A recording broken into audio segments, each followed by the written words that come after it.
Business آپ کر رہے ہیں تو بزنس میں تھوڑا سا نرمی اپنے اندر پیدا کریں.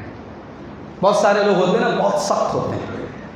تمہیں لینا ہو لو، ہم نہیں دیں گے، تم جاؤ. اتنے میں پڑتا ہے، پڑھے تو پڑھو ورنہ جاؤ. اس طریقے کی سخت بات کر کے بزنس ایک مسلمان کی شان نہیں ہے میرے بھائی. کیا ہم نہیں چاہتے کہ اللہ کے نبی کی دعا ہمیں مل جائے؟ بولو بھائی، کوئی بد نصیب ایسا ہے جو اللہ کے نبی کی دعا حاصل کرنا نہیں چاہے؟ نبی نے دعا کی ہے بزنس مین کے لیے. کون سے بزنس مین کے لیے دعا کی ہے؟ آئیے حدیث آپ کو سناتا ہوں، صحیح بخاری کی حدیث. رحم اللہ امرأ سمحا اذا باع و اذا اشترى و اذا اقتضى. اللہ تعالیٰ کی رحمت نازل ہو، اللہ رحم کرے اس بزنس مین کے اوپر، اس کاروباری کے اوپر جو بزنس کرتا ہے، کاروبار کرتا ہے تو نرمی سے کام لیتا ہے. جب کسی کو سامان بیچتا ہے تو نرمی سے کام لیتا ہے. الاؤڈ چیزوں کی لسٹ نہیں بتائی ہے، اسلام نے نان الاؤڈ چیزوں کی لسٹ بتائی ہے. اسلام نے ان چیزوں کی لسٹ بتائی ہے جن کا آپ بزنس نہیں کر سکتے.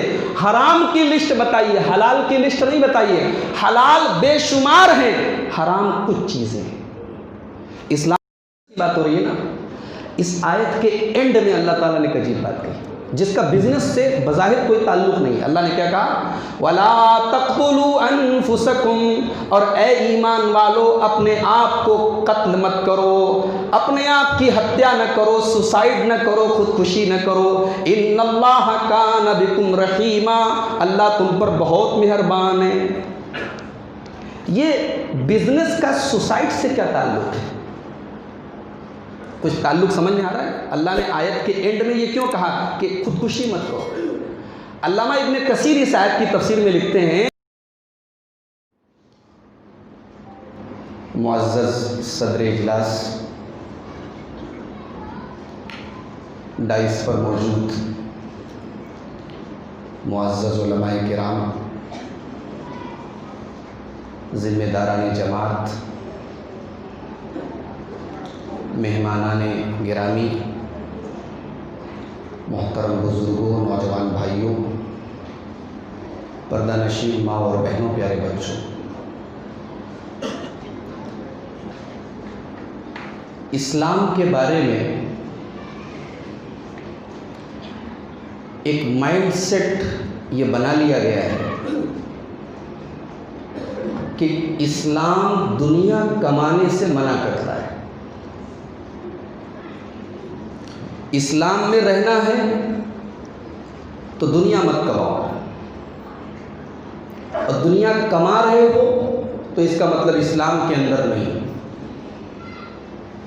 یہ ایک مائنڈ سیٹ بنا دیا گیا ہے،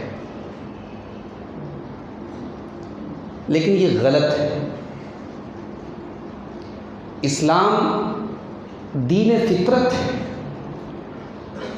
اور فطرت کا تقاضا یہ ہے کہ دنیا میں ہمیں مال کی ضرورت ہے. مال کے بغیر ہم دنیا میں ایک قدم نہیں چل سکتے، اور جب ہمیں مال کی ضرورت ہے تو ایسا کیسے ممکن ہے کہ اسلام ہمیں مال کمانے سے روکے، اسلام ہمیں پیسہ کمانے سے روکے، اسلام ہمیں دنیا کمانے سے روکے؟ یہ غلط ہے.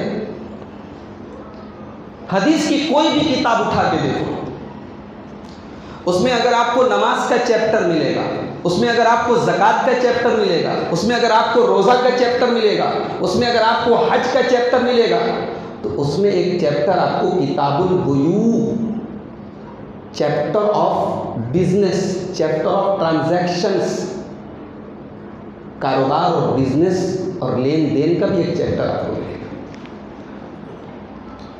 اور سچ تو یہ ہے کہ اسلام کے بہت سارے تقاضے بغیر مال کے آپ پورے نہیں کر سکتے. بھائی اسلام کہتا ہے زکوٰۃ دو، زکوٰۃ کون دے گا؟ جس کے پاس مال ہوگا وہی تو دے گا. قرآن حکیم کی سینکڑوں آیتیں جو کہتی ہیں اللہ کی راہ میں صدقہ کرو. صدقہ کون کرے گا؟ جس کے پاس مال ہوگا وہ صدقہ کرے گا.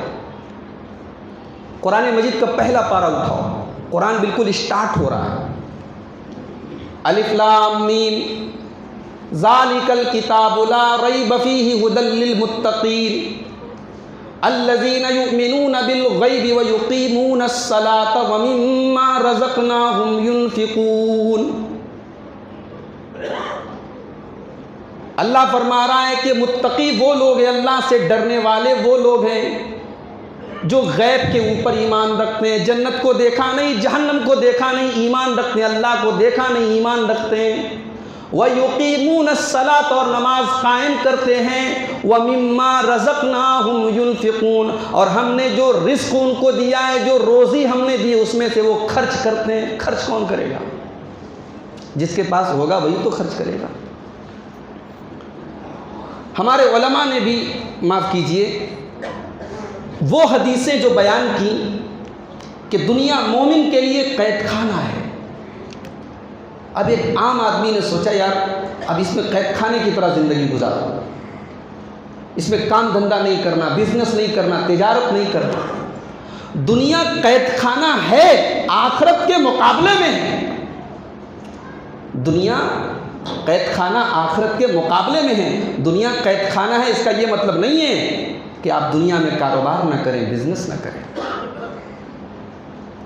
اگر بزنس کرنا، پیسہ کمانا، تجارت کرنا یہ غلط ہوتا تو صحابہ میں عثمان غنی نہ ہوتے۔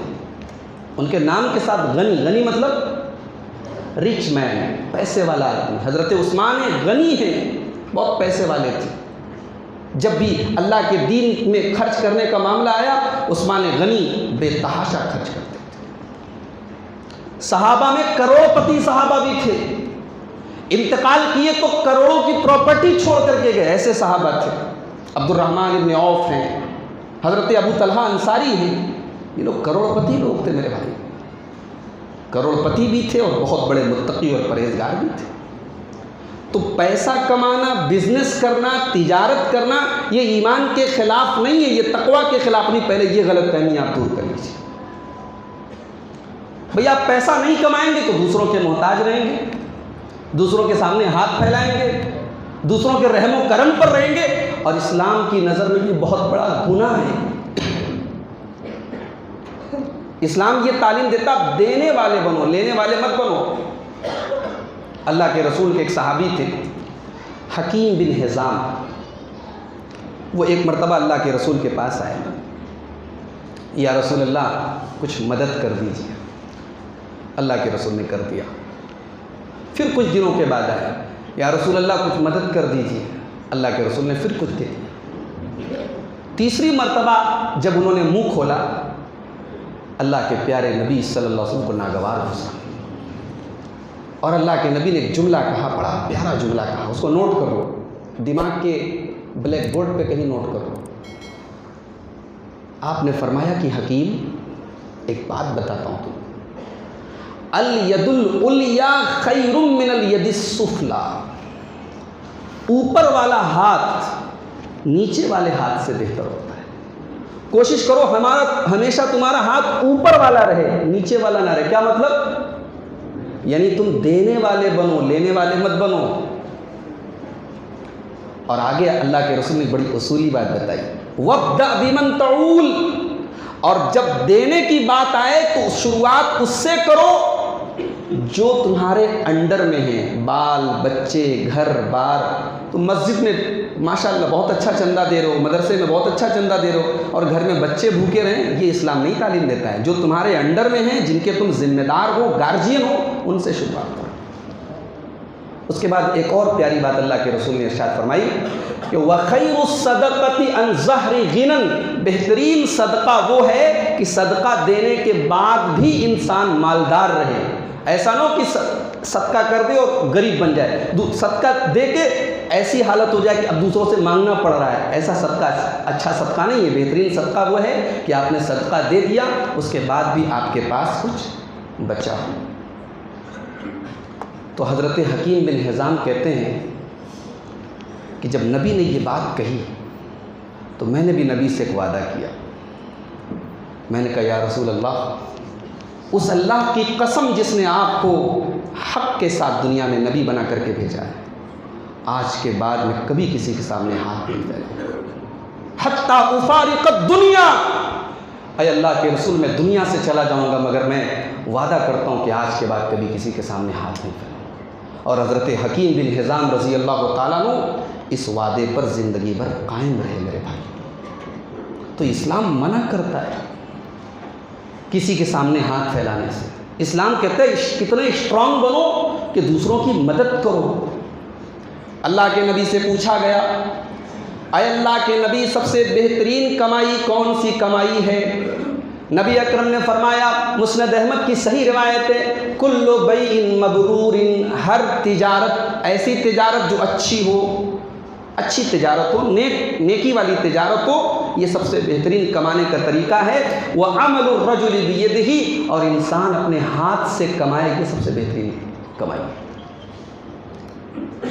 کل جمعہ کا دن، آج تو شاید سنڈے، پرسوں جمعہ کا دن تھا.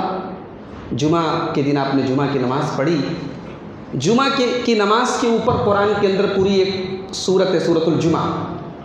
اس میں اللہ نے ایک حکم دیا کہ جب جمعہ کے دن جمعہ کا وقت ہو جائے، جمعہ کی اذان ہو جائے، تو سارے کاروبار کام دھندے چھوڑ کر کے تم مسجد میں چلے جاؤ. لیکن جب جمعہ کی نماز ختم ہو جائے تو اللہ نے کیا کہا؟ فَإِذَا قُضِيَتِ الصَّلَاةُ فَانتَشِرُوا فِي الْأَرْضِ وَابْتَغُوا مِن فَضْلِ اللَّهِ. جب جمعہ کی اذان ختم ہو جائے تو تم اللہ کی زمین میں پھیل جاؤ اور اللہ کا فضل تلاش کرو. اللہ نے یہ نہیں کہا بزنس کرو، اللہ نے یہ نہیں کہا دکان جا کے کھول لو، اللہ نے یہ نہیں کہا جاب پہ چلے جاؤ. اللہ نے کہا جاؤ اور اللہ کا فضل تلاش کرو. اللہ نے بزنس کو، کاروبار کو کتنے بہترین الفاظ سے تعبیر کیا ہے. یہ کاروبار، یہ بزنس، یہ اپنے بال بچوں کا پیٹ جائز طریقے سے پالنا، یہ اللہ کا فضل تلاش کرنا ہے میرے بھائی. یہ کوئی خراب کام نہیں ہے. ایک اور مثال آپ کو دیتا ہوں. قرآن مجید کا 29واں پارہ کھولو، سورہ مزمل.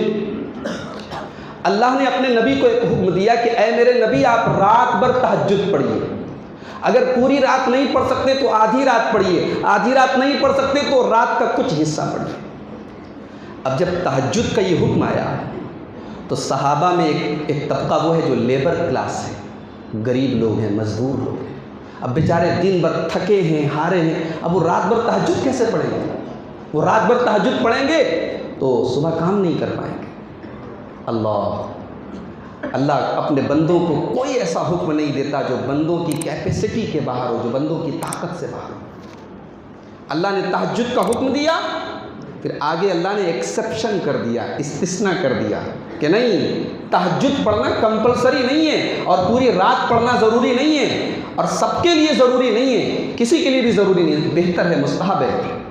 تو اللہ نے 3 لوگوں کا نام لیا کہ 3 ایسے طبقے ہیں سماج میں جو بیچارے، جن کے لیے بہت مشکل ہے کہ وہ رات بھر تہجد پڑھیں. کون 3 طبقے ہیں؟ علم اللہ ان فی نہیں سورہ مزمل کی آیت ہے. علم اللہ ان فیکم مرضی کیسے آیت ہو؟ کوئی حافظ صاحب ہیں؟ ہاں تو اللہ نے کہا کہ تم میں کچھ لوگ مریض ہوتے ہیں، بیمار ہوتے ہیں. وَآخَرُونَ يَضْرِبُونَ فِي الْأَرْضِ، اور کچھ ایسے لوگ ہوتے ہیں جو زمین میں سفر کرتے ہیں. يَبْتَغُونَ مِن فَضْلِ اللَّهِ، وہ تجارت کرتے ہیں، اللہ کا فضل تلاش کرتے ہیں. وَآخَرُونَ يُقَاتِلُونَ فِي سَبِيلِ اللَّهِ، اور کچھ ایسے لوگ ہوتے ہیں جو اللہ کی راہ میں جہاد کرتے ہیں. تو 3 طبقے، ایک بیمار لوگ ہیں، کمزور لوگ، بوڑھے لوگ، اور ایک بزنس مین لوگ جو دن بھر بیچارے ادھر ادھر سفر کر رہے ہیں، جرنی کر رہے ہیں، اور تیسرا طبقہ مجاہدین کا. اللہ نے کہا یہ 3 کیٹیگری کے لوگ ہیں، ان کے لیے رات بھر تہجد پڑھنا بہت مشکل ہے، لہٰذا تم سے جتنا ہو سکے تم پڑھو. اللہ نے چھوٹ دے دی. یہ اللہ نے بزنس مین طبقے کے، کاروباری طبقے کا لحاظ کیا ہے، ان کی رعایت کی ہے میرے پیارے. اور بزنس میں بڑی برکت بھی ہے. ایک صحابی ہیں حضرت عبد الرحمن ابن عوف.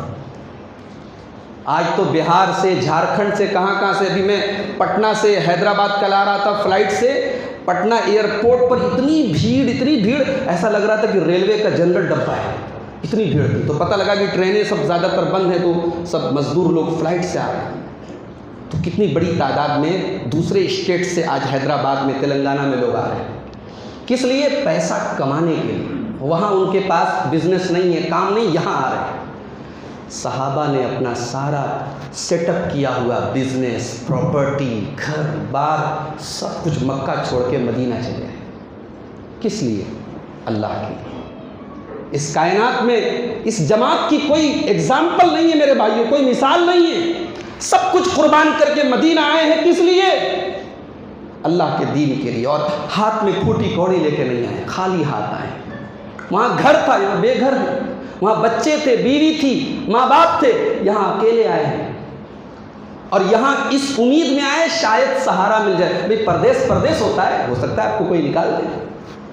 تو حضرت عبد الرحمن بن عوف مدینہ آئے. اب اللہ کے نبی نے مہاجرین اور انصار کا بھائی چارہ کرایا. تو حضرت عبد الرحمن بن عوف کا بھائی چارہ کرایا حضرت سعد بن ربیع کے ساتھ. حضرت سعد بن ربیع بڑے پیسے والے تھے. انہوں نے کہا عبد الرحمن انی اکثر الانصار اموالا، میں تمام انصاریوں میں سب سے زیادہ پیسے والا ہوں. تم میرے بھائی ہو، نبی اکرم نے تمہیں میرا بھائی بنایا ہے. اقسم لک نصف مالی، اے عبد الرحمن میں اپنے سارے مال کو، ساری پراپرٹی کو 2 حصوں میں ڈیوائیڈ کر دیتا ہوں. آدھا تم لے لو، آدھا میں لے لیتا ہوں. اور اے عبد الرحمن میری کئی بیویاں ہیں، تم دیکھ لو تمہیں جو بیوی پسند ہو. نزلت لک عنہا، میں اس بیوی کو تمہارے لیے چھوڑ دیتا ہوں. فیضا حلت، جب اس کی عدت ختم ہو جائے، وہ حلال ہو جائے تو تم اس سے شادی کر لو، نکاح کر لو. مال بھی دے رہے ہیں، بیوی بھی دینے کے لیے تیار ہے کہ گھر بسا لو، اور پیسہ بھی دے رہے ہیں. اب یہاں 2 راستے ہیں حضرت عبد الرحمن کے پاس. ایک تو یہ بھائی فری میں مل رہا ہے، مال مل رہا ہے، لے لو. اور ایک خودداری کا راستہ ہے کہ نہیں، میں دوسرے کے دیے ہوئے پر، دوسرے کے سہارے پہ نہیں چوں گا، میں اپنے دست و بازو پر چوں گا. حضرت عبد الرحمن نے کہا میرے بھائی اللہ آپ کے مال میں برکت دے، آپ کے فیملی میں برکت دے. مجھے آپ کے مال کی ضرورت نہیں، مجھے آپ کی بیوی سے نکاح کرنے کی ضرورت ہے. مجھے یہ بتا دیجئے مارکیٹ کہاں ہے، مجھے یہ بتا دیجئے بزنس کہاں ہوتا ہے. اس وقت مدینہ میں بہت بڑی مارکیٹ تھی، سوق و قینوقا. اس مارکیٹ کا نام تھا قینوقا کی مارکیٹ. اور جانتے ہیں اس مارکیٹ میں یہودیوں کا ہولڈ تھا، یہودی اس مارکیٹ پہ قابض تھے. حضرت عبد الرحمن کو کسی نے بتایا کہ وہ مارکیٹ ہے، آپ وہاں چلے جائیں. حضرت عبد الرحمن گئے اور پنیر اور گھی سے انہوں نے بزنس شروع کیا. پنیر اور گھی کا بزنس انہوں نے شروع کیا. تھوڑا سا پہلے پنیر اور گھی لے کر کے آئے، شروع کیا. پھر ڈیلی محنت کرتے چلے گئے. اللہ نے اتنی برکت دی کہ کچھ دنوں کے بعد انہوں نے نکاح کیا. اور اس زمانے میں عرب میں جب نکاح کرتے تھے لوگ تو ایک خوشبو لگاتے تھے جس میں زردی ہوتی تھی، تو ان کے کپڑے میں زردی کا نشان تھا. رسول اکرم نے دیکھا، کہا کہ عبد الرحمن شادی کی ہے کیا؟ کہا کہ ہاں میں نے شادی کی ہے. رسول اکرم نے پوچھا کہ تم نے مہر میں کیا دیا ہے؟ تم نے شادی کی تو مہر میں کیا دیا؟ تو کہتے ہیں اچھا آج ہمارے نوجوانوں سے کی شادی ہوتی تو ہم لوگ پہلا سوال کرتے ہیں ان کو جہیز میں ملا کیا ہے نا. ہمارا سوال ہوتا ہے ملا کیا ہے، نبی کیا پوچھ رہے دیا کیا ہے. کتنا گھوم گیا معاملہ، بالکل چینج ہو گیا. آج سوال ہوتا ہے تم کو ملا کیا ہے، نبی نے پوچھا تم نے دیا کیا ہے. تو حضرت عبد الرحمن نے کہا نواتم من ذہب، سونے کی گٹھلی کے برابر، میں نے کھجور کی گٹھلی کے برابر سونا دیا. خالی ہاتھ تھے. کچھ کچھ مہینے کی بزنس میں اللہ نے ایسی برکت دی کہ بیوی کو مہر میں کیا دے رہے ہیں. اور نبی نے یہ نہیں کہا کہ تم نے مہر کیا طے کیا ہے، نبی نے کہا تم نے مہر کیا دیا ہے. ہمارے یہاں مہر طے ہوتا ہے، دیا دیتا کون ہے بھائی؟ جو مرنے لگتی ہیں عورتیں یا شوہر مرنے لگتا ہے تو ہمارے یہاں یوپی کے اندر تو کہیں کی معاف کرواتے ہیں. بیوی مر جاتی ہے تو مسجد میں صدقہ کرتے ہیں. اللہ کے بندوں بیوی کو لائے ہو کم سے کم مہر کی رقم تو دے دو اس کو. کتنے لوگوں کا مہر ادھار ہے، وہ گھر جا کے آج مہر دے دینا، ٹھیک ہے. تو نبی نے پوچھا کیا دیا ہے؟ کہا سونے کی گٹھلی دی ہے. اللہ نے اتنی برکت دی. اور حضرت عبد الرحمن خود کہتے ہیں کہ مجھے اللہ نے اتنی برکت دی کہ میں پتھر بھی اٹھاتا ہوں تو مجھے امید ہوتی ہے کہ اس کے نیچے سونا یا چاندی نکلے. یہ ہوتی ہے تجارت کی برکت. تو اسلام نے کچھ رول بتائے ہیں تجارت کے، مجھے آج اس پر گفتگو کرنی ہے. جلدی مختصر وقت میں آپ کے سامنے وہ تجارت کے وہ اصول آپ کے سامنے بیان کروں گا. سب سے پہلا جو رول اسلام نے بتایا تجارت کا، بزنس کا، کہ وہ رضامندی سے ہونا چاہیے، فورس نہیں ہونا چاہیے. آپ راضی، میں راضی، یہ سامان میرا ہے، آپ سے میں نے اس کی قیمت بتائی، آپ نے قیمت طے کر دی، مجھے وہ میں بھی ایگری کر لیا، میں نے سامان آپ کو دے دیا، آپ سے پیسہ لے لیا، یہ ہے تجارت۔ اس میں اگر فورس ہے کہ مجھے آپ کو سامان دینا ہی دینا ہے، آپ کے اوپر فورس ہے کہ آپ کو پیسہ دینا ہے، تو یہ تجارت صحیح نہیں ہے۔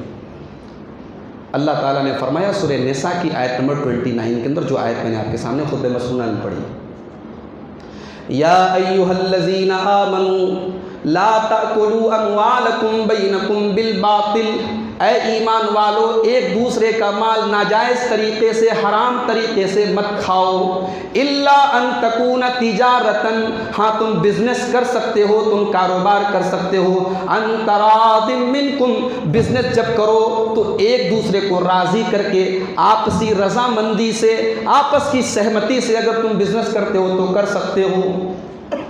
اچھا، اتنا کہنے کے بعد اللہ نے ایک عجیب بات کہی، یہ تو بزنس کی بات ہو رہی ہے نا، اس آیت کے اینڈ میں اللہ تعالیٰ نے ایک عجیب بات کہی جس کا بزنس سے بظاہر کوئی تعلق نہیں ہے۔ اللہ نے کیا کہا؟ وَلَا تَقْتُلُوا أَنفُسَكُمْ، اور اے ایمان والو اپنے آپ کو قتل مت کرو، اپنے آپ کی ہتیا نہ کرو، سوسائڈ نہ کرو، خودکشی نہ کرو، إِنَّ اللَّهَ كَانَ بِكُمْ رَحِيمًا، اللہ تم پر بہت مہربان ہے۔ یہ بزنس کا سوسائڈ سے کیا تعلق ہے؟ کچھ تعلق سمجھ میں آ رہا ہے؟ اللہ نے آیت کے اینڈ میں یہ کیوں کہا کہ خودکشی مت کرو؟ علامہ ابن کثیر اس آیت کی تفسیر میں لکھتے ہیں کہ اللہ تعالیٰ یہ کہنا چاہ رہا ہے کہ اگر تم نے حرام طریقے اپنائے، تم نے چوری کی، تم نے بے ایمانی کی، تم نے لوٹ مار کی، تم نے جوا اور سود کے ذریعے پیسہ کمایا، تو حقیقت میں تم اپنے آپ کو قتل کر رہے ہو، تم اپنے آپ کو مار رہے ہو، تم سوسائڈ کر رہے ہو، دنیا میں نہیں تو آخرت میں تو ختم کر ہی رہے ہو تم۔ تو اگر سماج میں حرام طریقے کے بزنس ہوں گے اور حرام طریقے کی کمائی ہوگی تو سماج ایک طریقے سے اپنے آپ کو قتل کر رہا ہے۔ یہ اللہ تعالیٰ نے سورہ نساء کی آیت نمبر 29 میں ہمیں اور آپ کو پیغام دیا ہے۔ اب ایک سوال ہے کہ اسلام نے کس کس چیز کا بزنس کرنے کی اجازت دی ہے؟ تو یہ بات نوٹ کر لو، اسلام نے الاؤڈ چیزوں کی لسٹ نہیں بتائی ہے، اسلام نے نان الاؤڈ چیزوں کی لسٹ بتائی ہے۔ اسلام نے ان چیزوں کی لسٹ بتائی ہے جن کا آپ بزنس نہیں کر سکتے، حرام کی لسٹ بتائی ہے، حلال کی لسٹ نہیں بتائی ہے۔ حلال بے شمار ہیں، حرام کچھ چیزیں ہیں۔ اسلام نے کہا کہ تم شراب کی تجارت مت کرو، تم کسی حرام چیز کا بزنس مت کرو، تم کسی ایسی چیز کا بزنس مت کرو جو سماج کے لیے نقصان دہ ہو، جو انسان کے بدن کے لیے نقصان دہ ہو، جو انسان کی عقل کے لیے نقصان دہ ہو۔ تم کسی نقصان دہ، کسی ہارمفل، کسی ہانی کارک چیز کی تجارت مت کرو، باقی تمام حلال چیزوں کی تجارت کرو۔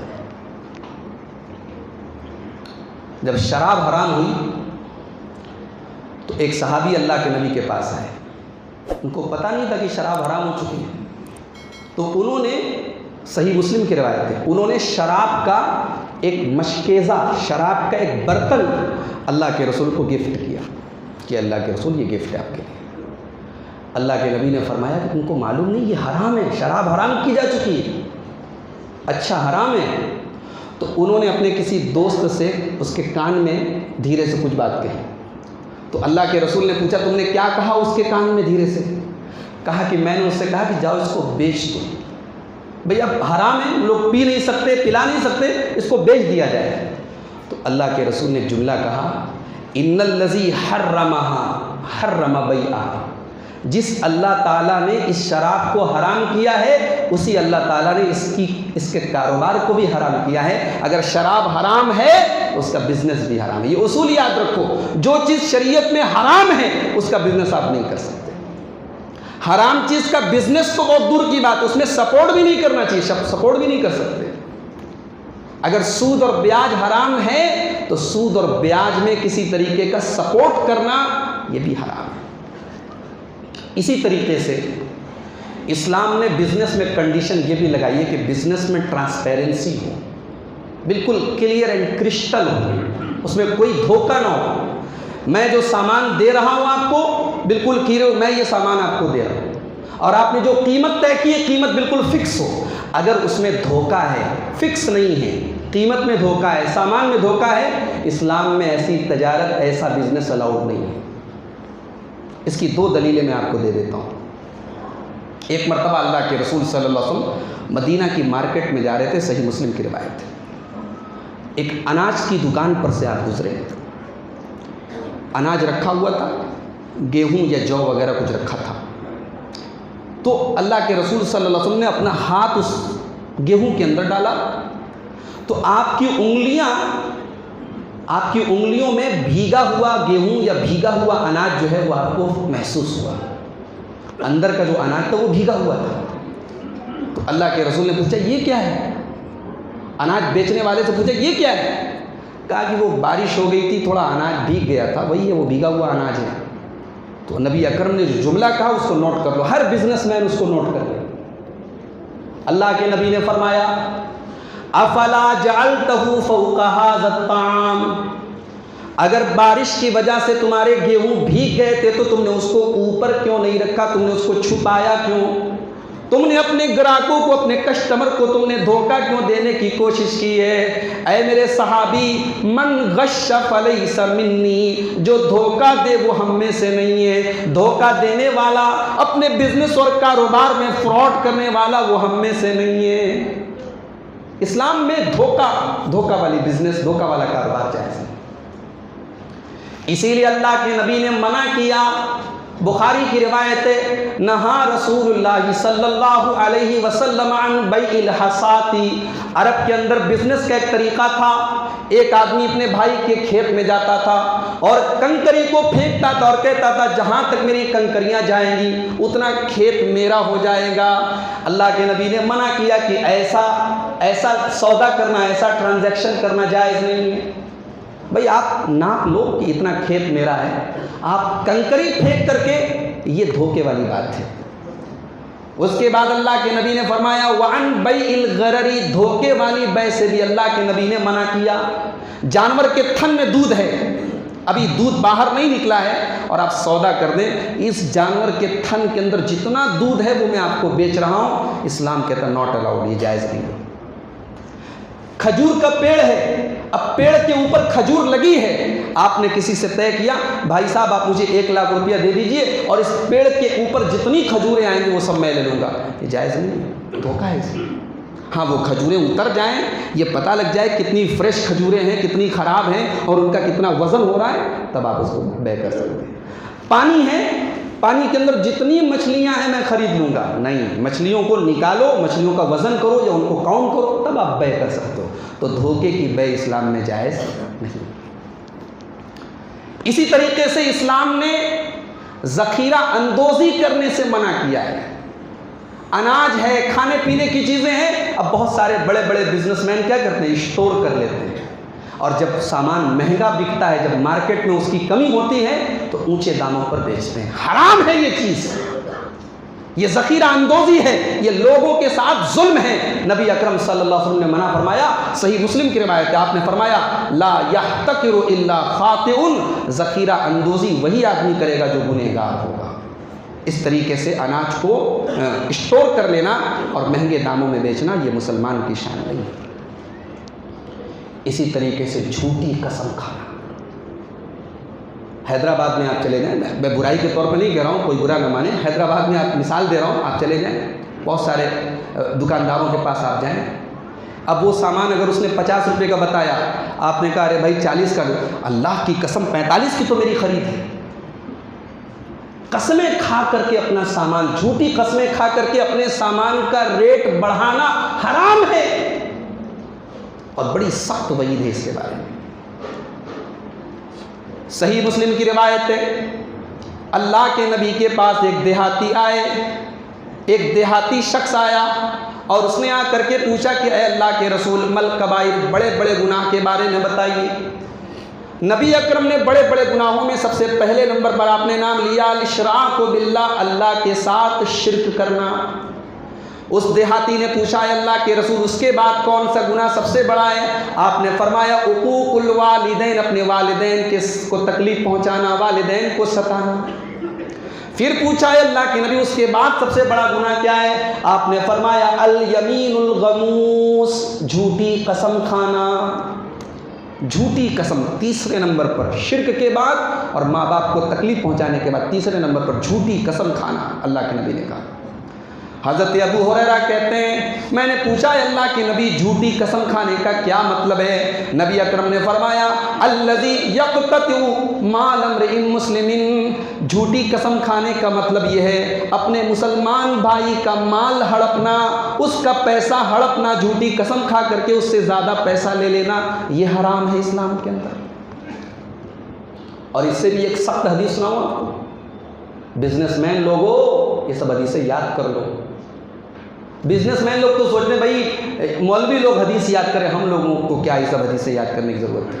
حضرت عمر فاروق رضی اللہ تعالیٰ عنہ مدینہ کی مارکیٹ میں جا کر کے چلاتے تھے لا یبیع فی سوقنا الا من فقہ دیننا، ہماری مارکیٹ میں وہی بزنس کرے جس کو دین کی سمجھ ہو. اسی لیے علماء کہتے ہیں کہ بزنس مین کا دین کی سمجھ والا ہونا ضروری ہے، فقیہ ہونا ضروری ہے. امام مالک رحمۃ اللہ علیہ کا بھی قول ہے کہ دین ایک تاجر کے لیے فقیہ ہونا بہت ضروری ہے، اس کو دین کی صحیح سمجھ ہونا بہت ضروری ہے. تو یہ سب حدیثیں یاد کر لو. بہت ہی سخت وعید ہے اس حدیث کے اندر، بہت غور سے سنیے گا. اللہ کے نبی فرماتے ہیں ثلاثۃ لا یکلمہم اللہ یوم القیامہ، تین لوگ ایسے ہیں جن سے اللہ تبارک و تعالیٰ قیامت کے دن بات بھی نہیں کرے گا، ولا ینظر الیہم، ان کی طرف دیکھے گا بھی نہیں، ولا یزکیہم، ان کو پاک اور صاف بھی نہیں کرے گا. اچھا میرا نبی اگر کوئی بات ایک بار کہہ دے تو کافی ہے، لیکن اللہ کے نبی نے یہ بات 3 بار کہی.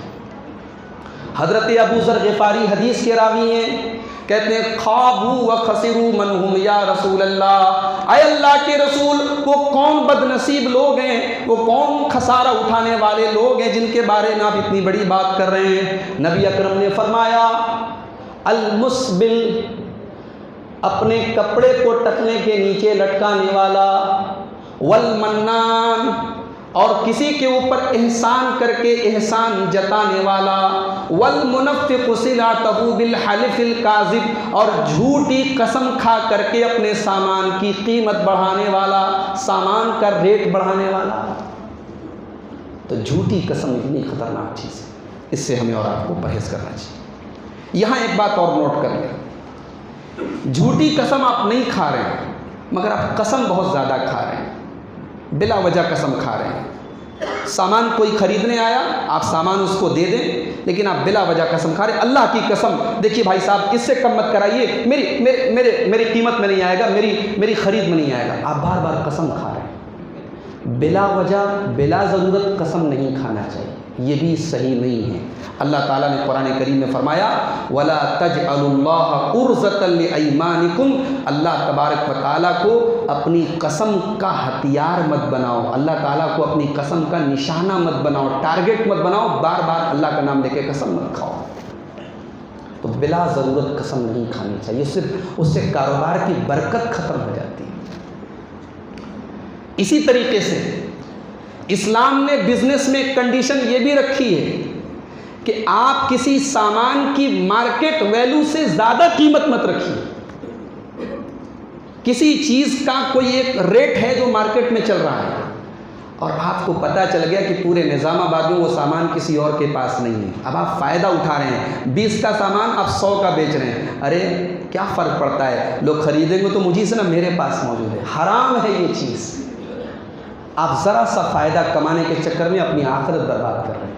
اللہ کے پیارے نبی فرماتے ہیں، مسند احمد کی روایت ہے، اگر کسی نے مسلمانوں کی مارکیٹ میں ان کے سامانوں کی قیمت اپنی طرف سے بڑھا دی تاکہ سامان ان کو مہنگا ملے تو اللہ تبارک و تعالیٰ نے اپنے ذمے لازم کر لیا ہے ان یقعدہ بعظم من النار، کہ اللہ تعالیٰ جہنم کی آگ میں اس کو ایک اونچی جگہ، ایک خطرناک قسم کی جگہ اللہ تعالیٰ اس کو جہنم میں ڈالے گا.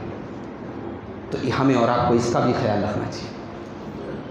اسی طریقے سے اسلام میں بزنس کی ایک کنڈیشن یہ بھی بتائی گئی کہ ہم اگر کوئی سامان ناپ کر کے تول کر کے بیچ رہے ہیں تو ناپ تول میں کمی نہ کریں. وَأَوْفُوا الْكَيْلَ وَالْمِيزَانَ، جب تم سامان ناپ تول کر دیا کرو تو پورا پورا دیا کرو، پوری پوری ناپ اور پوری پوری تول ہو۔ وَيْلٌ لِّلْمُطَفِّفِينَ، ناپ تول میں کمی کرنے والوں کے لیے بربادی ہے۔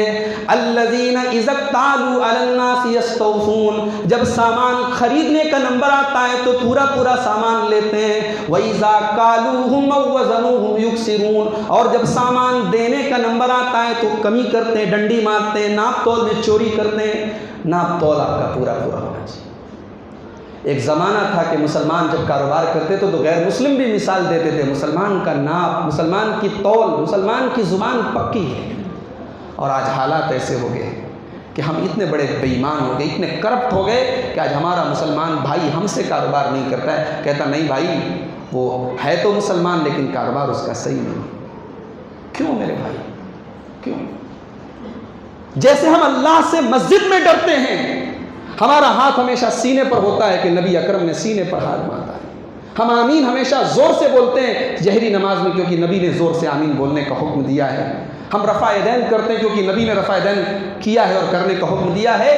ہم جیسے مسجد میں قرآن اور حدیث پر چلنے والے ہیں، ہم مارکیٹ اور بازار میں کیوں نہیں قرآن حدیث پہ چلنے والے ہیں میرے بھائی؟ اتقوا اللہ حق تقاتہ، اللہ سے ڈرو جیسا ڈرنے کا حق ہے۔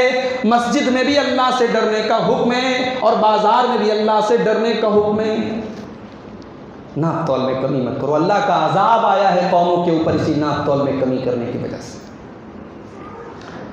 اور اگر اللہ نے آپ کو پیسہ دیا ہے، مال دیا ہے، تو ایک کام آپ کو اور کرنا چاہیے، ضروری ہے وہ آپ کے لیے، کہ اگر آپ صاحب نصاب ہیں، آپ کے پاس اتنا پیسہ ہے، آپ کے اوپر زکوٰۃ فرض ہو رہی ہے، تو ہر سال اپنے مال کا 2.5% آپ کو زکوٰۃ دینا ہے۔ بزنس مین یہ بات بھی یاد رکھیں کہ بزنس سے ہونے والی ارننگ پر تو زکوٰۃ دینا ہی ہے، مال تجارت پر بھی زکوٰۃ دینا ہے۔ مثال کے طور پہ میں کپڑے کا کاروبار کرتا ہوں، اب مارکیٹ میں کپڑا دے رہا ہوں، مجھے پیسہ مل رہا ہے، تو میرے پاس اگر 1 لاکھ روپے کا کپڑا موجود ہے میرے گھر میں اور 1 لاکھ روپیہ میرا مارکیٹ میں کیش بھی موجود ہے، تو مجھے 2 لاکھ کی زکوٰۃ دینا ہے۔ کوئی یہ نہ سمجھے کہ جو ارننگ ہو رہی ہے صرف اس پر زکوٰۃ دینا ہے، اپنے بزنس کے مال کے اوپر زکوٰۃ نہیں دینا ہے، مال کے اوپر بھی زکوٰۃ دینا ہے۔ ہاں فیکٹری اگر ہے، مشین ہے، کارخانہ ہے، کارخانے پر زکوٰۃ نہیں، لیکن جو پروڈکٹ اس سے بن رہا ہے اس پر آپ کو زکوٰۃ دینی ہے۔ تو ہر سال 2.5% آپ کو زکوٰۃ بھی دینی ہے۔ اسی طریقے سے ایک چیز اور آپ یاد رکھیں، بزنس آپ کر رہے ہیں تو بزنس میں تھوڑا سا نرمی اپنے اندر پیدا کریں۔ بہت سارے لوگ ہوتے ہیں نا، بہت سخت ہوتے ہیں، تمہیں لینا ہو لو ہم کو نہیں دیں گے، تم جاؤ، اتنے میں پڑتا ہے پڑھے تو پڑھو ورنہ جاؤ۔ اس طریقے کی سخت بات کر کے بزنس ایک مسلمان کی شان نہیں ہے میرے بھائی۔ کیا ہم نہیں چاہتے کہ اللہ کے نبی کی دعا ہمیں مل جائے؟ بولو بھائی، کوئی بد نصیب ایسا ہے جو اللہ کے نبی کی دعا حاصل کرنا نہیں چاہے؟ نبی نے دعا کی ہے بزنس مین کے لیے۔ کون سے بزنس مین کے لیے دعا کی ہے؟ آئیے حدیث آپ کو سناتا ہوں، صحیح بخاری کی حدیث۔ رحم اللہ امرأن سمحا اذا باع و اذا اشترى و اذا اقتضى، اللہ تعالیٰ کی رحمت نازل ہو، اللہ رحم کرے اس بزنس مین کے اوپر، اس کاروباری کے اوپر جو بزنس کرتا ہے، کاروبار کرتا ہے تو نرمی سے کام لیتا ہے، جب کسی کو سامان بیچتا ہے تو نرمی سے کام لیتا ہے، جب سامان خریدتا ہے تو نرمی سے کام لیتا ہے، جب کسی سے تقاضا کرتا ہے، اپنے ادھار کو مانگتا ہے تب بھی نرمی سے کام لیتا ہے۔ نرمی سے کام کیجیے۔ اسلام نے بزنس کے تعلق سے یہ بھی ہمیں سکھایا ہے کہ ہمارا جو لین دین ہو سچائی والا ہو، جھوٹ نہ ہو، اس کے اندر سچائی ہوگی اللہ برکت دے گا۔ البیعان بالخیار ما لم یتفرقا، نبی اکرم صلی اللہ علیہ وسلم فرماتے ہیں جب دو لوگ آپس میں بزنس کرتے ہیں، کاروبار کرتے ہیں، تو جب تک دونوں کے درمیان جدائی نہ ہو جائے، ابھی سودا طے نہیں ہوا ہے، ابھی دونوں الگ نہیں ہوئے ہیں، تو سودا کو دونوں کینسل کر سکتے ہیں، کرنے کا اختیار ہے۔ اس کے بعد اللہ کے نبی فرماتے ہیں فَإِن صَدَقَا وَبَيَّنَا، اگر خریدنے والا اور بیچنے والا سچائی سے کام لے گے اور جو بھی سامان ہے اس کے بارے میں بالکل صحیح اور کلیئر باتیں بتائیں.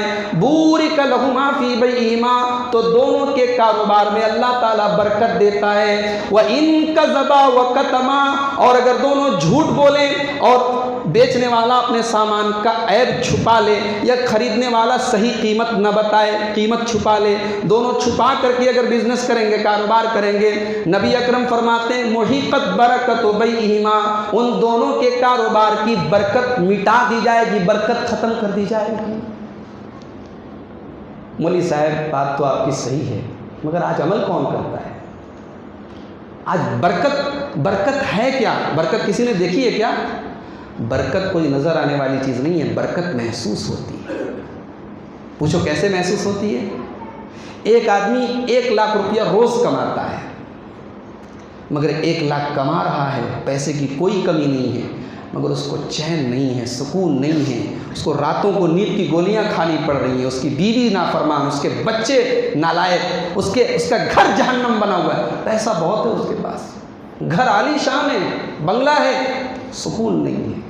اور ایک غریب آدمی ہے، وہ 1 لاکھ نہیں چند 100 روپئے روز کماتا ہے، روکھا سوکھا کھاتا ہے مگر چین کی نیند سوتا ہے، اس کی بیوی اس کی فرما بردار ہے، اس کے بچے اس کے فرما بردار ہیں. اس کو کہتے ہیں برکت. یہ برکت جو ہوتی ہے نا، محسوس ہوتی ہے میرے بھائی. آپ حرام کاروبار کریں گے، آپ سود کا کاروبار کریں گے، آپ جوا اور سٹے کا کام کریں گے، پیسہ آئے گا مگر اللہ کی قسم برکت ختم ہو جائے گی. ایسے ایسے راستوں سے آپ کا پیسہ لٹے گا اور آپ لٹیں گے، آپ کو محسوس بھی نہیں ہوگا. نبی اکرم نے فرمایا کہ کاروبار کرو، بزنس کرو، سچائی کے ساتھ کرو، ایمانداری کے ساتھ کرو، اللہ برکت دے گا. جھوٹ بولو گے اللہ برکت کو مٹا دے گا. اور ایک اور اہم بات آپ کو بتا رہا ہوں. 2017 میں اللہ تعالیٰ نے مجھے سعودی عرب جانے کا موقع دیا. ہمارے بہت سارے علماء ہیں، مدنی علماء ہیں، مدینے سے جو پڑھے ہوں تو سعودی عرب میں انہوں نے زمانہ گزارا ہے. وہاں ایک ریسٹورنٹ ہے بہت مشہور ہے، البیک. اگر حاجی لوگ بھی گئے ہوں گے تو انہوں نے مسجد نبوی سے تھوڑے سے فاصلے پر بھی البیک کا ریسٹورنٹ ہے، اس کا آؤٹ لیٹ ہے. وہاں سے البیک کا ایک مخصوص چکن ہوتا ہے، وہ کھایا ہوا ہوں. تو مجھے سعودی میں لوگوں نے بتایا کہ جو البیک کمپنی ہے، اس کا جو مالک تھا، اس نے ایک بات طے کی تھی کہ میں جو چکن بیچوں گا تو ہر چکن کی جو قیمت ہوگی اس میں 1 ریال میں اللہ کی راہ میں دوں گا. یہ اس نے اپنے اوپر طے کر لیا، لازم کر لیا کہ اس کی جو بھی ارننگ ہوگی، ایک چکن اگر 12 ریال کا بک رہا ہے تو 11 ریال میرا، 1 ریال اللہ کی راہ میں دے دوں گا. اس نے یہ طے کیا تھا اور اس نے پوری زندگی اس پر عمل کیا. اللہ نے بہت برکت دی اس کے کاروبار میں. جب وہ مالک انتقال کر گیا، اس کا انتقال ہو گیا، اس کے بچوں کے ہاتھ میں بزنس آ گیا. ان بچوں کا باپ جن مدرسوں میں، جن یتیم خانوں میں، جن یتیم بچیوں کی مدد کیا کرتا تھا، یتیم بچوں کی مدد کیا کرتا تھا، مدرسوں کی مدد کیا کرتا تھا، جب اس کے ذمہ داران اس کے بچوں کے پاس پہنچے اور بچوں سے کہا کہ آپ کا باپ اتنا نیک تھا کہ اس نے ساری زندگی ہمیں اپنے بزنس میں 1 ریال اس نے طے کر کے ہمیں زندگی بھر دیا، تو کیا آپ لوگ اپنے باپ کی اس روش پر قائم رہیں گے؟ کیا آپ لوگ اپنے باپ کے اس طریقے پر قائم رہیں گے؟ ہمارے یہاں کا کوئی بیٹا ہوتا کہتا ارے باپ میرا ناسمجھ تھا، نادان تھا، جاؤ یہاں سے، پھوٹو یہاں سے، چلو. یہ ایک دنیا دار ہمارے نوجوان نسل کی سوچ ہوئی تھی. مگر اللہ برکت دے ان بچوں کو. انہوں نے کہا کہ اگر میرا باپ 1 ریال دیتا تھا، آج سے ہم طے کرتے ہیں 2 ریال آپ کو دیں گے. اور اللہ نے اتنی برکت دی ان بچوں کے کاروبار میں. آج الحمدللہ سعودی عرب کا شاید کوئی شہر ایسا ہے جہاں اس البیک کا کوئی ریسٹورنٹ نہ ہو، تو پورے دنیا میں ان کی برانچز کھل رہی ہیں. میرے بھائی صدقہ کرو. آپ بزنس کرتے ہو، ایک طے کر لو کہ میں اپنے کاروبار کا 1%، 0.5%، جتنے آپ کا نفس آپ کو راضی ہو جائے اس پر آپ صدقہ طے کریں. زکوٰۃ تو جو دینی ہے، صدقہ کرو. اللہ کے نبی صلی اللہ علیہ وسلم ایک دن مدینہ کی مارکیٹ میں گئے. میرے نبی صرف مسجد میں نہیں رہتے تھے، میرے نبی مارکیٹ بھی جاتے تھے، دیکھتے تھے میرے صحابہ بزنس کیسا کرتے ہیں، کاروبار کیسا کرتے ہیں. اللہ کے نبی نے صحابہ کو دیکھا بزنس کرتے ہوئے، فرمایا یا معاشر التجار، تاجروں کی جماعت ہے، بزنس مین لوگوں کی جماعت، ان الشیطان والاثم یحضران البیع، جب تم کاروبار کرتے ہو، جب تم بزنس کرتے ہو تو شیطان بھی مارکیٹ میں حاضر رہتا ہے اور بہت سارے غلط کام بھی مارکیٹ میں ہوتے ہیں۔ کیوں کہا اللہ کے نبی نے کہ سب سے روئے زمین میں سب سے اللہ کو پسند ہے کوئی جگہ تو مسجد ہے، اور سب سے ناپسند کوئی جگہ ہے تو مارکیٹ ہے؟ کیوں کہا؟ بہت سارے گناہ ایسے ہیں جو مارکیٹ میں ہوتے ہیں، جھوٹ، غیبت، نظر کے گناہ، بہت سارے گناہ مارکیٹ میں بازار میں ہوتے ہیں۔ تو اللہ کے نبی نے کہا کہ جب تم کاروبار کرتے ہو تو شیطان بھی تمہارے کاروبار کے وقت حاضر ہوتا ہے اور بہت سارے گناہ کے کام بھی ہوتے ہیں۔ فَشُوبُوا بَيْعَكُمْ بِالصَّدَقَةِ، تو تم اپنے کاروبار میں صدقہ کو ملا لو، صدقہ دیا کرو، اللہ کی راہ میں کچھ خرچ کیا کرو۔ تو تھوڑا بہت صدقہ کرتے رہو میرے بھائی، آپ کا بزنس انشاءاللہ اور ترقی کرے گا۔ اور ایک چیز آپ اور یاد رکھیں، بزنس کر رہے ہیں، کاروبار کر رہے ہیں، کبھی ایسا بھی ہو سکتا ہے آپ نے کسی کو پیسہ دیا، وہ بیچارہ اس کا نقصان ہو گیا، اس کا کاروبار بیٹھ گیا، اس کی دکان لٹ گئی۔ ابھی لاک ڈاؤن میں کتنے بڑے بڑے کاروباریوں کا کاروبار ڈوب گیا، حالات ہمارے سامنے ہیں کہ کتنے لوگ ہیں بیچارے سڑک پر آ گئے۔ کل تک لاکھوں کا بزنس تھا، آج دوسروں کے محتاج بن گئے، 5-5 6-6 مہینہ 1 روپیے کی ان کی انکم نہیں ہوئی۔ تو حالات ایسے بھی آ سکتے ہیں۔ تو اگر آپ سے بزنس میں کسی کے ساتھ ایسا معاملہ ہو جائے کہ سامنے والا پریشان ہے، مجبور ہے، تو اس موقع پر اسلام یہ تعلیم دیتا ہے کہ آپ تھوڑی چھوٹ دے دو، تھوڑا نرمی سے کام کرو۔ اللہ کے پیارے نبی صلی اللہ علیہ وسلم فرماتے ہیں، صحیح بخاری کی روایت ہے، کہ تم سے پہلے کے دور میں ایک تاجر تھا، ایک بزنس مین تھا، وہ لوگوں کو قرضہ دیتا تھا۔ تو اگر کوئی جس کو قرضہ دیتا تھا، اگر وہ بیچارہ مجبور ہو جاتا تھا، پریشان ہو جاتا تھا، تو وہ بزنس مین اپنے نوکروں سے کہتا تھا اس کو تھوڑی مہلت دے دو، اس کو تھوڑا ٹائم دے دو، اس پر کرم کرو، اس کے ساتھ نرمی کرو، شاید اللہ ہم پر نرمی کرے۔ اس بزنس مین کے یہ الفاظ تھے اپنے نوکروں سے، اس کے ساتھ نرمی کرو، شاید اللہ ہم پر نرمی کرے۔ اللہ کے پیارے نبی کہتے ہیں جب وہ مر گیا تو اللہ تعالیٰ نے بھی اس کے ساتھ نرمی کی اور اس کو معاف کر دیا، اس کے گناہوں کو معاف کر دیا۔ میرے بھائی، بزنس کر رہے ہو، کاروبار کر رہے ہو، بالکل پتھر مت بنو، پتھر دل مت بنو۔ اگر واقعی میں کوئی مجبور ہو گیا ہے، اس کی مجبوری کو سمجھو، تھوڑی مہلت دے دو، تھوڑا ٹائم دے دو۔ اور ایک آخری چیز بیان کر کے بات ختم کروں گا کہ اسلام نے بزنس اور تجارت کے اصولوں میں بہت بڑا اصول یہ بھی بتایا ہے کہ اگر ہم کسی سے کریڈٹ پر کوئی لین دین کر رہے ہیں تو اس کو ہم لکھ لیں، اس کو ریکارڈ کر لیں، اس کو نوٹ کر لیں۔ بہت عجیب بات آپ کو بتا رہا ہوں، قرآن مجید کی سب سے لمبی آیت کون سی؟ کوئی بتا سکتا ہے؟ علماء نہیں، آپ سے پوچھ رہا ہوں۔ آیت دین بولتے ہیں اس کو، سورہ بقرہ کی کہ لاسٹ میں ہے وہ۔ آپ قرآن کا جب تیسرا پارہ کھولیں گے نا تو جہاں سورہ بقرہ ختم ہوتی ہے اس کے ایک پیج پہلے، پورے ایک پیج کے اوپر وہ آیت ہے، قرآن کی سب سے لمبی آیت ہے، آیت دین بولتے ہیں اس کو۔ دین مطلب قرض۔ اور آیت میں اللہ تعالیٰ نے نماز کا حکم نہیں دیا ہے، زکوٰۃ کا نہیں دیا ہے، روزہ کا نہیں دیا ہے۔ اللہ نے کیا حکم دیا ہے؟ یا ایھا الذین آمنوا اذا تداینتم بدین الی اجل مسمى فاکتبوہ، اے ایمان والو جب تم کسی کو قرضہ دیا کرو، جب تم کسی کو ادھار کوئی سامان دیا کرو تو اس کو لکھ لیا کرو۔ اور آگے یہ بھی کہا وَلَا تَسْأَمُوا أَن تَكْتُبُوهُ صَغِيرًا أَوْ كَبِيرًا، چھوٹی سے چھوٹی بات ہو یا بڑی سے بڑی بات ہو، تمام باتیں نوٹ کر لو، لکھ لو۔ ذَلِكُمْ أَقْوَمُ لِلشَّهَادَةِ، آگے اللہ نے فرمایا جب تم ہر بات کو نوٹ کیے رہو گے تو آپس میں جھگڑے نہیں ہوں گے اور میل ملاپ بنا رہے گا۔ اللہ اکبر۔ 1400 سال پہلے میرا رب اپنے کلام میں، اپنی کتاب میں ہمیں لین دین کرنے کا اصول بتا رہا ہے کہ جب بھی تم ادھار کسی کو سامان دو اس کو نوٹ کر لو، اس کو لکھ لو۔ اور یہ بھی کہا وَاسْتَشْهِدُوا شَهِيدَيْنِ مِن رِّجَالِكُمْ، جب تم لین دین کرو، ادھار کسی کو کوئی سامان دو تو 2 لوگوں کو گواہ بھی بنا لو، اگر ہو سکے تو گواہ بنا لو۔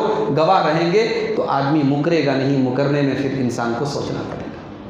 تو تو اسلام کا یہ مزاج ہے میرے بھائی کہ سماج ایسا ہو، اسلام جس سماج کو بنانے کا حکم دیتا ہے وہ سماج ایسا ہو جہاں دلوں میں ایک دوسرے کی محبت ہو۔ جب آپ چوری کریں گے، جب آپ دھوکہ دھڑی کریں گے تو سماج میں محبت نہیں، سماج میں نفرت پیدا ہوگی۔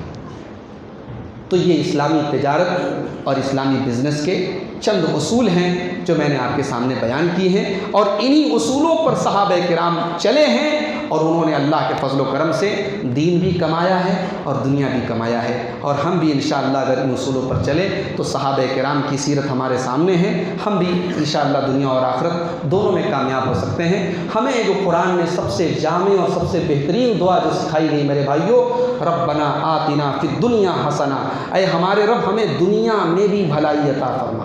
ہم صرف آخرت کی بھلائی اللہ سے نہیں مانگ رہے، ہم دنیا کی بھی بھلائی مانگتے ہیں۔ اللہ کے پیارے نبی صلی اللہ علیہ وسلم ایک دعا کیا کرتے تھے، اللہم اصلح لی دینی الذی هو عصمت امری واصلح لی دنیای التی فیہا معاشی۔ اے اللہ میرے دین کو درست کر دے کیونکہ میرے معاملے کی بنیاد دین کے اوپر ہے، اور اے اللہ میری دنیا کو بھی درست کر دے کیونکہ مجھے زندگی اسی دنیا میں گزارنی ہے، آخرت کے پہلے دنیا ہی میں رہنا ہے۔ تو دنیا کو بہتر بنانے کے لیے ہمیں پیسہ کمانے کے جو جائز طریقے ہیں وہ اسلام نے بتائے ہیں، ان پر ہمیں عمل کرنا چاہیے۔ اللہ سے دعا ہے رب العالمین یہ جو اصول بتائے ہیں میں نے کتاب و سنت کی روشنی میں، قرآن و حدیث کی روشنی میں، ہمارے تمام تاجر بھائیوں کو ان پر عمل کرنے کی توفیق عطا فرمائے۔ اللہ ہمیں اپنی ذات کے لیے بھی اور اپنے بال بچوں کے لیے بھی رزق حلال کھانے اور کمانے کی توفیق نصیب فرمائے۔ اللہ حرام کے لقمے سے ہمیں بچائے، اللہ ہمیں صرف اپنے در کا محتاج بنائے، اللہ ہمیں اتنا بے نیاز کر دے ہمیں کسی کے سامنے ہاتھ نہ پھیلانا پڑے۔ اب میں سے جو بھائی کاروبار میں پریشان ہیں، روزی روٹی کے لیے پریشان ہیں، اللہ ان کے رزق میں برکت نصیب فرمائے، اللہ ہماری تمام جسمانی اور ذہنی تکلیفوں کو دور فرمائے۔ آج کا یہ پروگرام ہمارے جن بھائیوں اور جن ذمہ داروں کی کوششوں سے منعقد ہوا ہے، اللہ ان سب کے مال و منال میں، ان کے اہل و عیال میں برکت نصیب فرمائے۔ آج کی اس مجلس میں جو بھی مرد حضرات آئے ہیں، جو بھی خواتین آئی ہیں، اللہ تعالیٰ سب کو دین و دنیا کی برکتوں سے نواز دے۔ اللہ ہر وبا، ہر بیماری، ہر پریشانی سے ہم سب کی حفاظت فرمائے۔ جو لوگ ہمیں بیمار ہیں اللہ ان کو شفاء کامل عاجل عطا فرمائے۔ جو لوگ اپنے بہنوں اور بیٹیوں کے رشتے کے لیے پریشان ہیں اللہ ان کو دیندار رشتے مہیا فرما دے۔ رب العالمین ہمارے نوجوانوں کی بھی اصلاح فرما دے، خواتین کی بھی اصلاح فرما دے۔ بہت ساری خواتین بڑی تعداد میں آئی ہیں الحمدللہ۔ اوپر میں مغرب کی نماز پڑھ رہا تھا، بے شمار بچوں کے رونے کی آواز آ رہی تھی۔ ہم اور آپ تو بڑے سکون سے آ کے مسجد میں بیٹھے، وہ بیچاری جو ہماری مائیں بہنیں آئی ہیں وہ بچوں کو بھی سنبھال رہی ہیں، تقریر بھی سننے آئی ہیں، بڑی قربانی ہے ان کے اوپر بھی پوری ایک تقریر آپ نے سنی ہے۔ اللہ تعالیٰ ان کی اس آنے جانے کو اور جمع ہونے کو بھی قبول فرمائے۔ اللہ ہمارے گھروں کو، ہمیں اپنے گھروں کو دیندار گھر بنانے کی توفیق عطا فرمائے، جب تک ہم دنیا میں زندہ رہیں، اسلام پر زندہ رہیں اور خاتمہ ہم سب کا ایمان پر ہو۔ آمین۔ وآخر دعوانا ان الحمد للہ رب العالمین، والسلام علیکم ورحمۃ اللہ وبرکاتہ۔